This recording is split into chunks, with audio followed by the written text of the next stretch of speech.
সুপ্রিয় দর্শক, আসসালামু আলাইকুম। আপনাদের সবাইকে স্বাগত জানাচ্ছি এখনকার আলোচনায়। আপনাদের সঙ্গে আছি আমি সিরাজুল ইসলাম। দর্শক, চোখ ছানা বড় হওয়া খবর।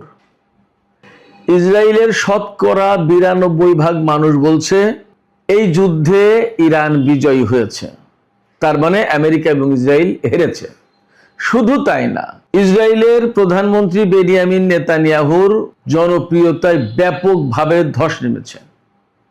তাকে সমর্থন করছে মাত্র শতকরা 29% মানুষ ইসরায়েলের। তাহলে প্রশ্ন হচ্ছে, এই যুদ্ধ কি নেতানিয়াহুর রাজনৈতিক ভাগ্যকে অনিশ্চিত করে তুলেছে? তাহলে প্রশ্ন আসছে, সামনের নির্বাচনে অর্থাৎ অক্টোবরের যে নির্বাচন, সেই নির্বাচনে কি নেতানিয়াহুর ভরাডুবি হবে? অর্থাৎ নেতানিয়াহু কি ইসরায়েলের ক্ষমতা থেকে ছিটকে পড়ছে?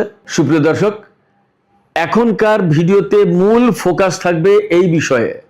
ইরান, আমেরিকা এবং ইসরায়েলের মধ্যকার যে যুদ্ধ, সেই যুদ্ধের ফলাফল, ইসরায়েলের জনগণ কেন এই যুদ্ধকে নিজেদের পরাজয় মনে করছে, তাহলে ইরান কিভাবে জিতলো, এবং ডোনাল্ড ট্রাম্প আর নেতানিয়াহুর ব্যাপারে ইসরায়েলের জনগণ এতটা নেতিবাচক ধারণা কেন পোষণ করছে, এবং তাদের ভাগ্য আগামী নির্বাচনে অনিশ্চিত হয়ে পড়ছে কিনা।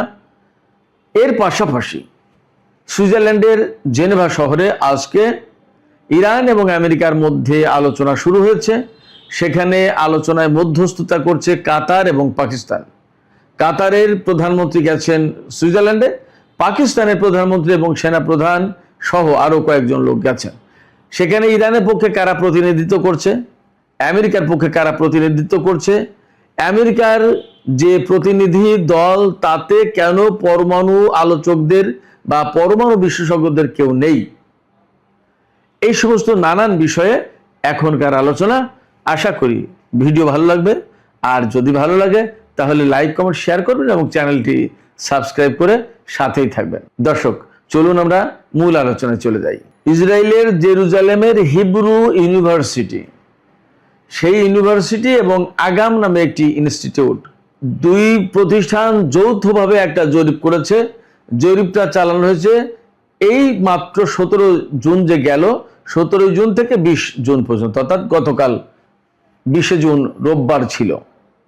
এই 4 দিন, 17, 18, 19, 20, এই 4 দিন জরিপ চালানো হয়েছে। জরিপে 3600 মানুষের উপর, 3600 কিছু বেশি মানুষের উপরে এই জরিপ চালানো হয়েছে। এই জরিপের ফলাফলে যা উঠে এসেছে তা রীতিমতো আটকে ওঠার মতো, অন্তত নেতানিয়াহুর জন্য।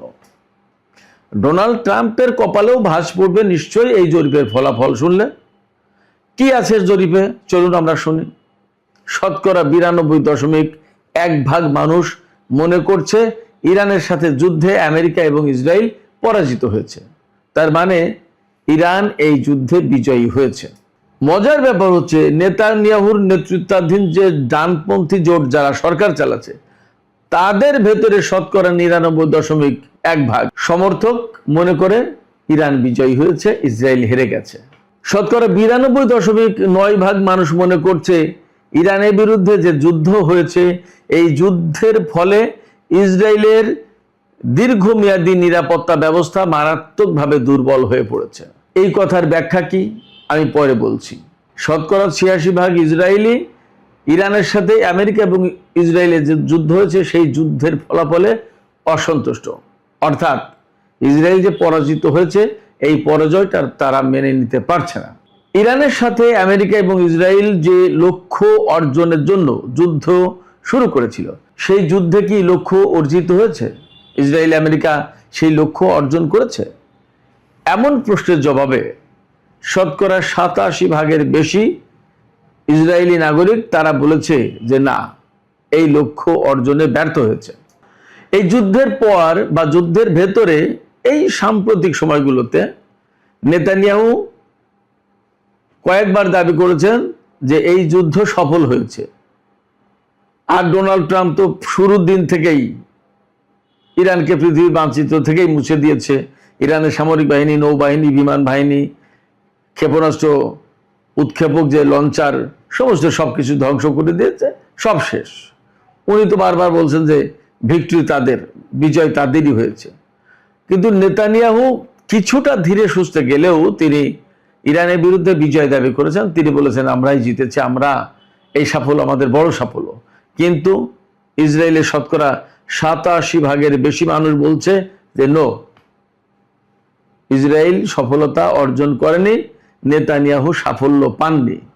এই যুদ্ধে ইসরায়েল এবং আমেরিকার সফলতা নেই। যুদ্ধের যে পরিকল্পনা ছিল ইরানের বিরুদ্ধে, নেতানিয়াহু তো ফিলিস্তিন, লেবানন বিভিন্ন দেশের সাথে বহু বছর ধরে যুদ্ধ করছেন।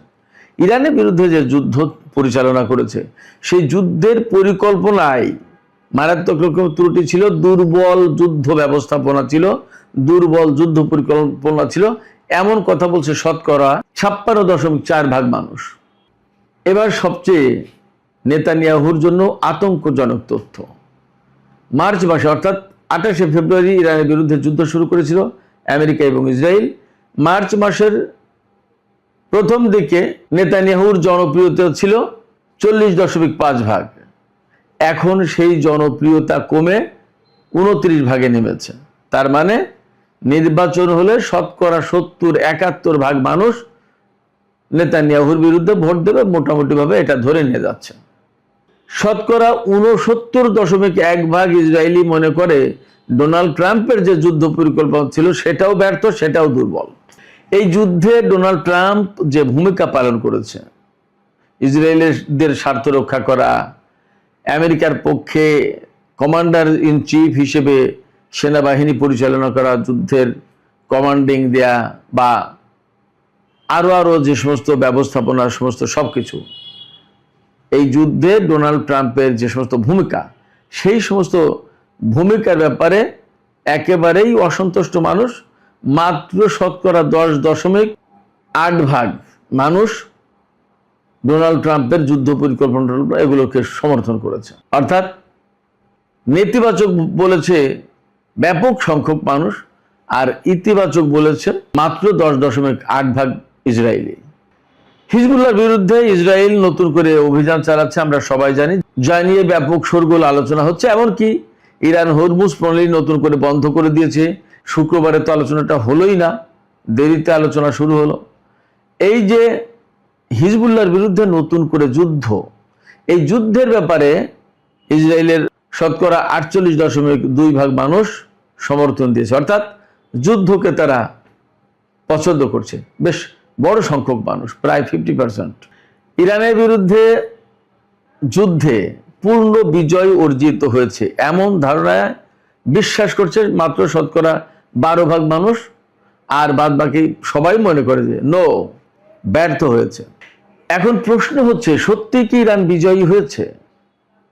আর ইসরায়েল এই বিজয়টা অর্জন করতে পারলো না কেন? ইরান এবং ইসরায়েল এত বড় বড় শক্তি একসাথে মিলেও আরো প্রশ্ন আছে। ইসরায়েলিরা বলছে এই যে যুদ্ধটা হলো, এই যুদ্ধের ভেতর দিয়ে ইসরায়েলের জন্য দীর্ঘমেয়াদে নিরাপত্তাহীনতা দেখা দিয়েছে, নিরাপত্তাহীনতা সৃষ্টি হয়েছে। অর্থাৎ ইসরায়েল আগে যতটা নিরাপদ ছিল এখন আর নিরাপদ নেই। এর কারণ কি? এই 3টা প্রশ্নের জবাব খুব ইম্পর্ট্যান্ট। এই প্রশ্নগুলো খুব গুরুত্বপূর্ণ। সবচেয়ে বড় প্রশ্ন হচ্ছে, এই যুদ্ধ কি পুরো মধ্যপ্রাচ্যের মানচিত্র, ভূ রাজনীতি পাল্টে দেবে? চলুন আমরা এবার এই বিষয়গুলো নিয়ে একটু আলোচনা করি। এখানে প্রথম যে প্রশ্ন, সেই প্রশ্ন হচ্ছে, সত্যি কি ইরান বিজয়ী হয়েছে? আপনারাই বলুন, ইসরায়েলিরা যখন 92-93% মানুষ মনে করছে যে এই যুদ্ধে ইরান বিজয়ী, তাহলে আমরা কি বলবো? ইরানের মানুষ তো বলছে বিজয়ী। আমেরিকার পক্ষের বিপক্ষের অনেক রাজনৈতিক গুরুত্বপূর্ণ ব্যক্তি তারা বলছে ইরান বিজয়ী হয়েছে। আন্তর্জাতিক বহু বিশ্লেষক বলছে ইরান বিজয়ী হয়েছে। তাহলে আমরা কি বলতে পারি?